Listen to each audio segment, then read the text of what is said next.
Hi, this is James Eng with Old Capital, and today we have Rowan Burch from Rowan Properties on the call with us, and just wanted to give him a chance to introduce himself and then talk about a new deal that is coming out, West Village in Arlington, Texas. So, Rowan, if you want to take it away and start going through the deal, it'd be great. Yeah. Thanks, James, for having me on. I appreciate it. And we do a lot of business with Old Capital, so I'd love to get this deal out there with some of your clients and see if we can get some interest. So the property, actually, I'll start with me. So Rowan Burch, been in the industry for about 6.5 years.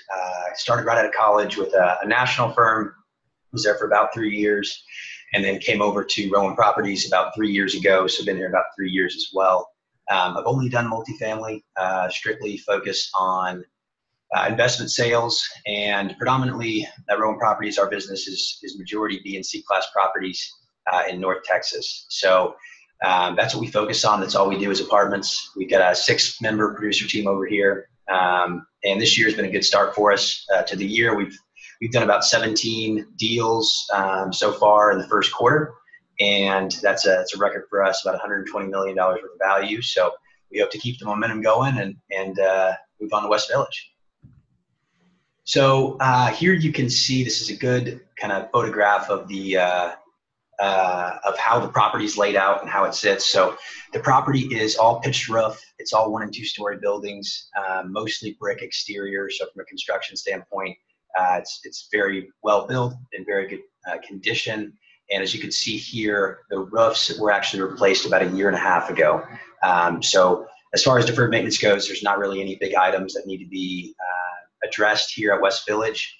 Also, I think it's important to note that these are townhome style units. As you can see, all of the units have first floor entries. So any of the 2-story buildings you see here are going to be actually the 3-story townhome style units.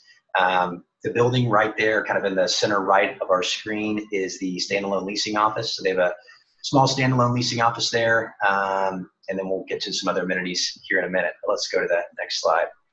Okay, so property is located in central Arlington.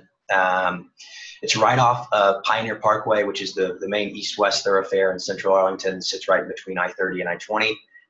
Property is about 3 miles south of the Texas Stadium, or AT&T Stadium, and the Texas Live development and the Globe Life Park. So it's far enough away where you're not having crazy traffic on game days or anything, but close enough where you could benefit from some of the jobs that are being created over there in that area. So that kind of shows the layout of the property. And then these photos here are going to be pretty representative of what you're going to see out at the property.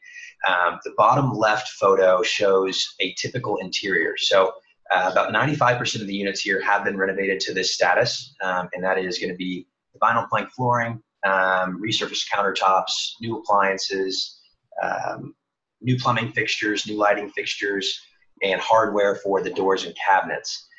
There's also some additional upside areas that we'll talk about here in a minute, but this is not going to be a heavy value add for anyone. This is not a deal you're going to have to put $7,500 per unit into or anything like that. It's a light value add, and we'll hit on the upside here in just a minute.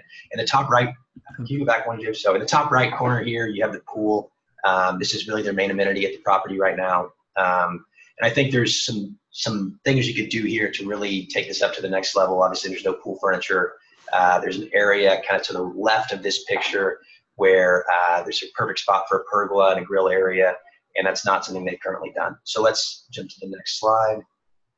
On this slide, I wanted to focus on the large unit sizes of the units here. So it's 1,012 square feet, average units. A lot of families live here, a lot of roommate situations. You're gonna have a lot of dual income renters here. It's 1970s construction, but from a physical characteristic standpoint, it's got individual AC units, individual hot water heaters, pitched roofs, mostly brick. I mean, it can compete with an 80s built property, and that's not something you could say for all 1970s construction deals.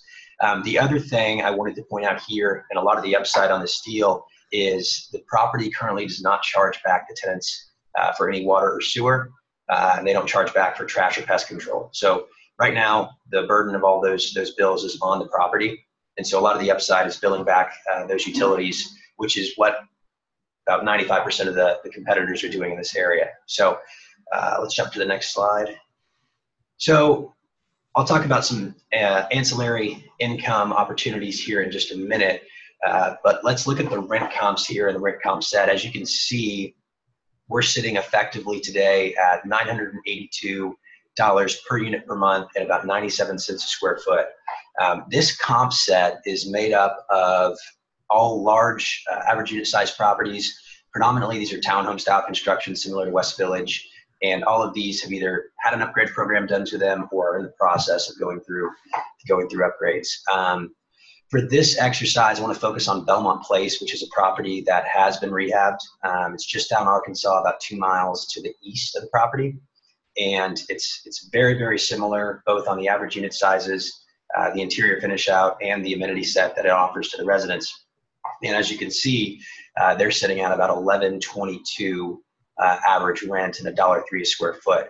I don't have it in this slide deck, but on a rent per unit or rent per floor plan basis, we're $80 below them on our 1-bedrooms, $90 on our 2s, and about $150 on our 3s. So that leaves a sizable gap there that really can be captured just by aggressive management, because our interiors are very, very similar to what their finish out looks like as well. So from a rental standpoint, there is upside here. You're just not going to have to spend a whole lot of money to get it. So let's jump to the next slide.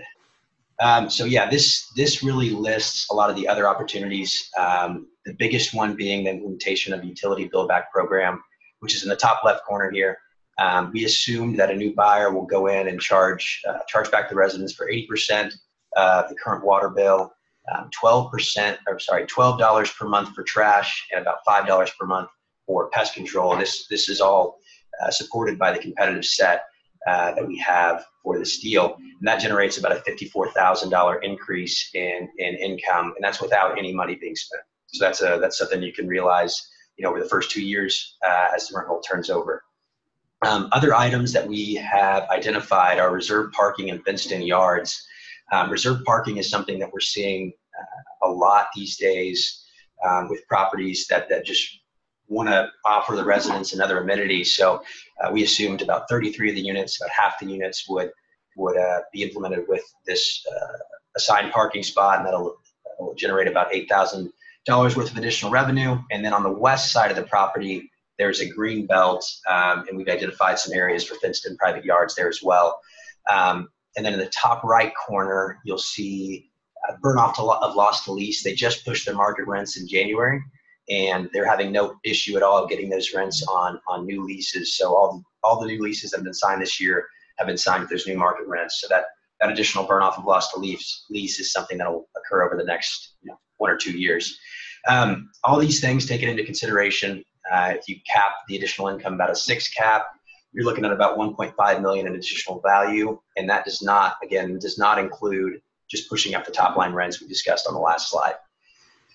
That pretty much wraps it up for the upside on this deal. I'll turn it over to James for some loan quotes. Yeah. So Rowan, real quick. So what are you guys whispering in terms of price on this deal again? Yeah, absolutely. So our whisper price on this is $6.3 million. And again, we're a week into marketing. So 6.3 is the pricing right now. And we'd love to take you out there and show you around. Okay, perfect. So let's go through the numbers. As Rowan said, I mean, this deal is pretty much full. I think we had 1 unit out there when I was out there available. So essentially 98% occupied right now. So we took a T3 on the net rental, which was about $721,000. Fannie and Freddie are going to assume about a 5% vacancy. That's sort of their minimum vacancy. So $720,000. T12 at about $11,000, and then so that gets you to a total income of about $732,000 right here. And then on the expense side, I mean, it's currently being third-party managed, so 4% management fee, G&A, advertising, professional fees, about $300 a door. On the advertising piece, I mean, right now they're not spending any money on advertising because of the visibility along Pioneer and Arkansas. And so there's probably 30,000 cars on each one of those streets that go by on a daily basis. So they're getting constant traffic. And in terms of payroll, This is only 66 units, so it is a little bit smaller deal. So we're using 1,100, essentially one person in, one person out. And then utilities, T12 is what we're using. So I think it's individual electric already. So really of that, let's say, call it 70,000 in utilities and water and sewer. I mean, majority of that is water and sewer. And then R&M is about 500 a door, which is in line with T12. Insurance at 300 a door. And in taxes, so it's currently assessed for about 4.8, 4.9 million right now. And so we brought it up to 85% of the purchase price, which is about 5.4 million times the tax rate to get that number. And then our sort of net cash flow was coming in at about $334,000. So we were coming up on a Fannie or Freddie quote of about $4.3, $4.4 million on this deal. And depending on the loan term, you could get anywhere from 2 years to 3 years interest only on the deal. And we also looked at it on just because this deal is a smaller deal, but then also has a lot of upside in rents. And so if you look at sort of the pro forma here on the left-hand side that Rowan put together, it really highlights the upside in rental income, and then also the utility bill back, and then adjust expense sort of to standard. And so you can see, there's probably about 100,000, 110,000 in upside on the NOI. And so for somebody who maybe has a shorter hold period, so maybe it's an 18, 24-month hold period, there's a couple other options for you. So you could do a recourse bank loan that's going to be 70 to 75% loan to cost, 5-year loan, 6% interest rate, 1-year interest only, and then 25-year AM thereafter. Or we have some people, maybe you have a little bit more experience. This sits right at about $5 million in loan amount. And so you could also do a non-recourse bridge. This is going to have a shorter term, but it's going to give you more IO, and then it's going to be a floating rate loan. So 325 plus LIBOR. And both of these, because they are bridge loans, they're going to have a little bit lower prepayment penalty. So you're probably at like a 1% prepay when you exit, compared to on a Fannie or Freddie, you might have yield maintenance or a step down prepay. So definitely reach out. Anything else, Rowan, that you wanted to highlight on this deal? I did just notice something. Can you go back one slide, James? Yeah. So yeah, right here. So we should be getting March numbers in the next few days. And as you can see, I know, lenders obviously are underwriting out for T3, but that T3 is going to continue to get better. As you can see, the February numbers were about a $20,000 increase in net rental income over the T3. And so we expect that trend to continue and things to get better. So just stay in touch with James and the guys at Untitled Capital for updated quotes, and they'll continue to update things along the way. Okay. All right. Great. Thanks a lot for joining, Rowan. Yeah. Thanks, James. Appreciate it.